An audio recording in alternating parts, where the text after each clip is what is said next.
কয়েকদিন হলো একটানা আমার ফোনে একটা ভিডিও আসতেছে, আমি দেখতে চাচ্ছি না, তারপরও জোর করে আসতেছে। আমি স্ক্রল করে চলে যাই, আবার একটু পরে দেখি আবার চলে আসছে।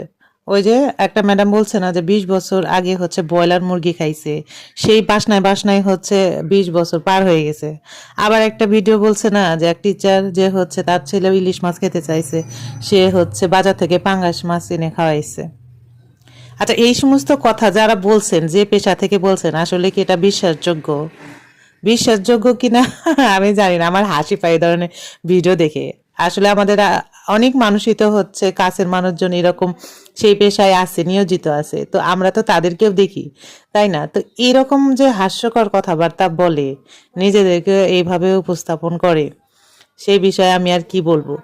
আমি যতই বলি যে এই ভিডিও তোরা আসিস না, ততই হচ্ছে ওই সমস্ত ভিডিও আমার আসে। তো ওই ভিডিও দেখতে দেখতে হঠাৎ করে মনে হলো, কিরে ইস্তাকে দাদিমা না একদিন হচ্ছে ব্রয়লার মুরগি রান্না করছিল, সেই ব্রয়লার মুরগির ভিডিও তো ভয়েস দেওয়া হয় নাই।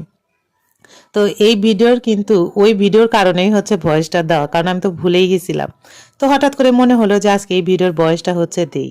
তো যেহেতু আমরা এখন প্রায়ই হচ্ছে ব্রয়লার মুরগিটা আমাদের খাওয়া হচ্ছে, ওইভাবে কিন্তু আমাদের বাসায় ব্রয়লার মুরগিটা খাওয়া হয় না। মানে আমাদের বাড়িতে আমরা যে কয়জন মেম্বার আছি, তারা খুব একটা ব্রয়লার মুরগিটা খাই না। তো বাড়িতে যখন আমার ছেলে বাদে আরো দুই একজন হচ্ছে বাচ্চা কাচ্চা আসে, তখন দেখা যায় যে ব্রয়লার মুরগিটা খাওয়া হয়। আর ব্রয়লার মুরগিটা হচ্ছে বাচ্চা কাচ্চারা বেশ পছন্দ করে।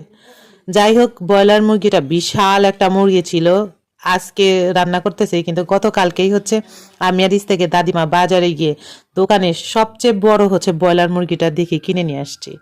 তো নাদুস নুদুস একটা ব্রয়লার মুরগি, আর মুরগির চামড়াটা যেহেতু হচ্ছে আমরা খাই না, তো ওখানে হচ্ছে ড্রেসিং করে ফেলে দিয়ে নিয়ে আসা হয়েছে। তবে ব্রয়লার মুরগির সবচেয়ে মজার জিনিস হলো মুরগির পা।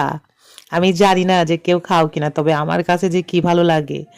এখন হচ্ছে ইস্তাকে দাদিমা মুরগির দোকানে মুরগি কিনলেই দোকানদাররা বুঝবে যে হচ্ছে চামড়া নিবে না, কিন্তু মুরগির পা দুইটা নিবে। এই জন্য এখন আর ওইভাবে দোকানদাররা বলেও না যে ম্যাডাম আপনি কি চামড়া নিবেন, কারণ ওরা চামড়া ফেলে দিয়ে পা দুইটা দিবেই দিবে। আমি এই ব্রয়লার মুরগির হচ্ছে আগে খুব পছন্দ করতাম, কিন্তু এখন বয়স হয়ে যাওয়ার কারণে আর ব্রয়লার মুরগিটা খুব একটা ভালো লাগে না। তবে মুরগির পা দুইটা আমি খাবার টেবিলে বসলে সবার আগে হচ্ছে আমার প্লেটে নিয়ে নিই। যদিও আমাদের বাড়িতে হচ্ছে কেউ এই ব্রয়লার মুরগির পা খায় না। ইস্তাকের দাদু তো হচ্ছে ব্রয়লার মুরগি তো প্রশ্নই আসে না। অন্য কোনো মুরগির পাও যদি হচ্ছে বাটির মধ্যে বাড়া হয়, সে ওই তরকারিটাও হচ্ছে খাইতে চায় না। মানে এইরকম হচ্ছে অপছন্দ করে মুরগির পাটা। যাই হোক, বেশ ভালো মতো হচ্ছে রসিয়ে কষিয়ে একদম সুন্দর মতো মশলা ভেতরে যাওয়া পর্যন্ত কষানোর পরে এখন কিন্তু বেশ ভালো মতো ঝোল দিয়ে ঢেকে দিলাম। এখন ওটা ওর মতো হতে থাক। বাদ